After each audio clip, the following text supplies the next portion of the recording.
Hello, I am Mauricio Mendoza. I'm sorry about the late submission.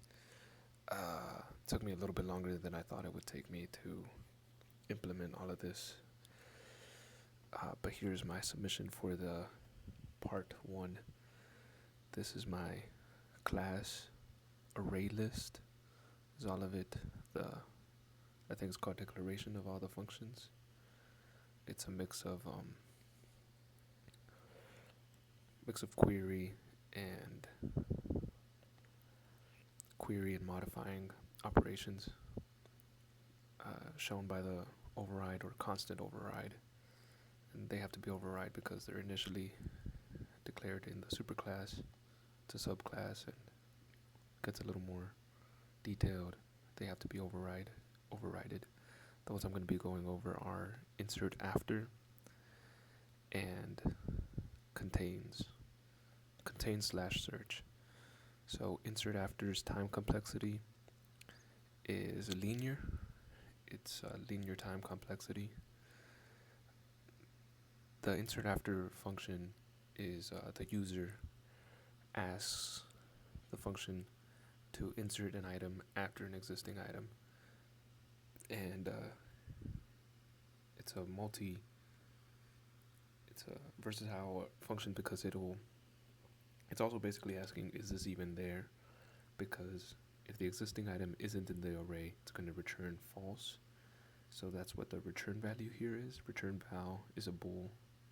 That's why it's being returned, because the whole function is a bool function, a boolean function. So return val is contains existing item. So basically asking, is this even here? And if it's not, it skips over the entire function and it just returns it's not even there. But if it is there, you also want to make sure to know where you want to delete it. So contains and search, very similar, but contains is a yes or no, and search tells you where. But they're both essentially the same. Search existing item +1. The reason why it's a +1 is because you want to insert it after the item you want it to be inserted after. If you wanted to like swap it, you would just make it there. You wouldn't put the +1, and you would change this a little bit, but it would be mostly the same. But this is an insert after, and so it would not be mostly the same. I'm sorry about that. But because it's an insert after, that's why it's a +1. So if it is there, then you also want to make sure that you have enough size. So if you don't, that's what this is checking. If this is checking that if you don't have enough size, if you're right at the cusp. So this is an insert after, you're increasing the size, you're increasing the length. And so if you can't, that's what this checks. This checks, can you even do that?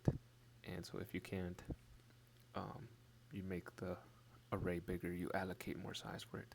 And then after doing that, you go into the for loop. And the for loop starts at the end of the array. Technically, it starts at 1 plus the end of the array. So if the array has 5 items, it's going to start at 6. Index.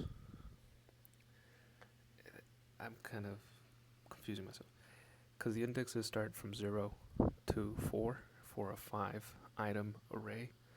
So starting at the length technically starts at item 5, which would be the 6th item. And the reason why we do that is because since there's nothing there, we can start inserting values there, shuffling everything to the right up until where we want to put the last item, the one that we're inserting. And so you start at the end, you're decreasing. So in my explanation, you would start at 5 and you would decrement by 1 each time until you reached where you want to insert the new value. And so once you exit, and that's what this is doing, it's shuffling each one to the right. And then the space you just made, you insert the new item, and you increase the length by 1, and then you return whether it was there or not. This other function, and this is linear because of the single for loop. Worst case, linear. Best case, doesn't do anything. It's constant time. Comparison operations are constant time. And so so this is search and this is contains. So they both iterate through the whole array. looking for a specific value. Whoops. And if it's there, it returns true. If it's not, it returns false. If it's there, it returns where it is. If not, it returns -1. So they're both big O of n. I'm kind of doing 3 functions, but 2 of them are basically the same. That's why I'm doing that. So this is big O of n, big O of, where'd it go? Big O of n. Best case scenario, it's at the first element, which would be a single comparison, which would be constant. So if this one's best case is constant, then this one's best case would also be constant.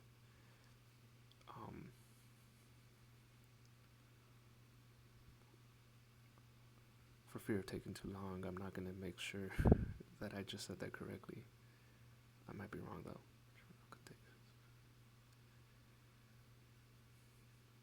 Yes, this one's also other best case would be that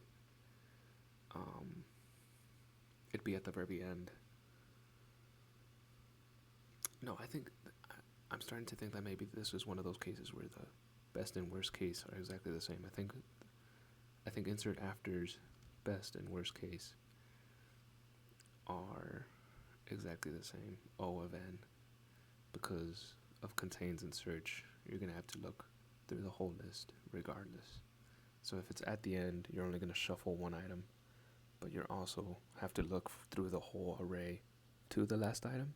And if it's at the beginning of the array, you only have to look at the beginning, but then you have to shuffle everything over.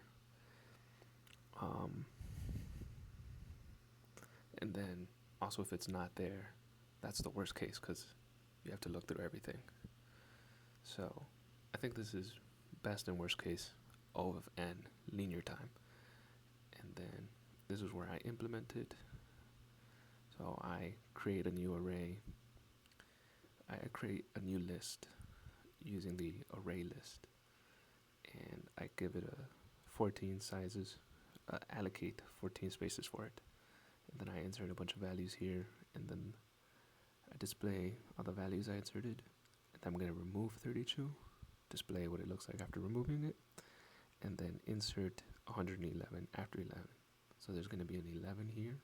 We expect to see 111 after it. Let me see. Here it is. 111, 11, 67, 32 minus 17. Remove 17. And then add the 11 after. So there it is. How much over did I go? I'm so sorry.